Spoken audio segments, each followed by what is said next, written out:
So Liz, what I want you to do is go chin down a little bit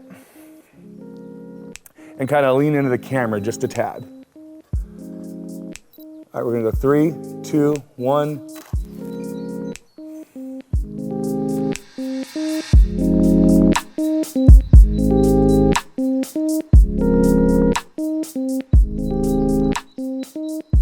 The other day I was at a shoot doing headshots. I had my strobe set up and someone came in with glasses.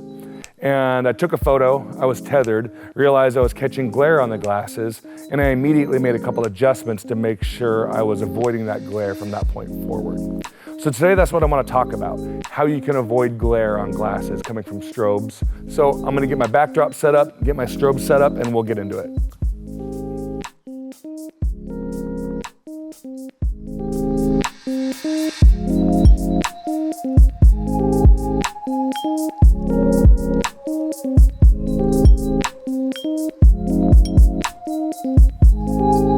All right, so we are all set up. I want to give you guys a quick explanation of what I'm doing here and how I'm going to be able to see the photos I'm taking in order to make adjustments. I don't mind using the screen on the back of the camera. You can use that screen, but I find doing what I'm doing here to be a much more efficient way of doing things. So I'm using my Canon 6D, my Westcott FJ-X2M wireless transmitter, and that's transmitting to my Westcott FJ400 I have on top of my C-stand there. The 6D is going to be tethering. I got this cable from Tether Tools. It's a nice long cable. I'm going to be tethering over here to my Lenovo laptop so I can see every picture I take on this larger screen. I don't mind using the camera screen, but if you can have a larger screen, it just makes things nicer. I can also do a set of adjustments and apply it to every image I take so I can see what the end product is going to be, or at least the product before editing after I make my basic adjustments as I'm taking photos. Now over here,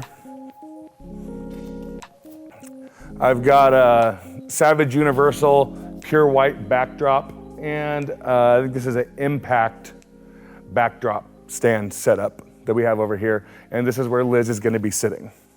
So that's the setup. Let's take some photos and see what we come up with here. All right, chin up and towards the camera. 3, 2, 1. All right, so as you can see in this photo, we've got glare on the glasses. If I turn my clipping off there, you can actually just see the reflection of the softbox in the glasses. Now this kind of thing is actually a pretty easy fix. You can adjust your lighting or you can adjust the model. I found that it's easiest to adjust the model. You have to make big swooping changes in your lighting, where I can just have a couple head adjustments from the model in order to get rid of that glare. So Liz, what I want you to do is go chin down a little bit and kind of lean into the camera just a tad. All right, we're gonna go 3, 2, 1. So just by tilting the head down, I can live with that. I got a little bit of glare on the rims of the glasses. If you really wanted to, you can get rid of that in Photoshop, but I actually think that kind of adds to the photo. Looking at where the reflection is will tell you what direction you need to go. So at this first photo here, I could tell that if she moves her head down, then this glare this light in relation to her is going to wind up moving up. So tilting the chin down and forward is going to get rid of that glare.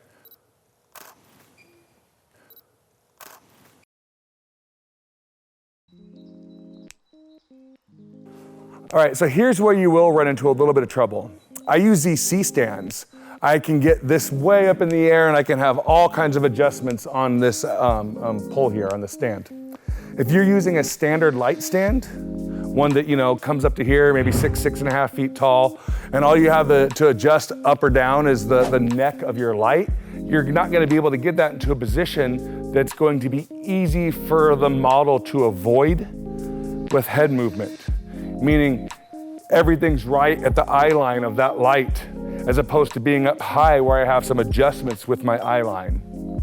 You also might run into trouble if you don't have a powerful enough strobe, or if you're trying to use something that was designed as a speed light or something like that, simply because You might have run into a situation like this where I want to feather a little bit so the light is aimed above the model's head as opposed to directly on the model. But it's a 400-watt light, so it has enough power to, even while feathering, I can adequately expose for the model. Whereas speed light, you might not be able to get the power high enough to where you can feather that light to have it in a position where it's not going to be reflecting in the model's glasses. So if you are looking for an option to do this style of lighting and to give you more options in regards to avoiding glare on glasses, I would highly recommend these newer C-stands. I think they were only a couple $100 for a pack of 2 of them, so it wasn't too expensive at all. But other than that, thank you guys for joining, and stay tuned. Don't forget to like and subscribe. If you haven't done so already, if you like this style of content, I put stuff out as often as I can, and I'd really appreciate those likes and those subscribes. And we'll catch you guys next time.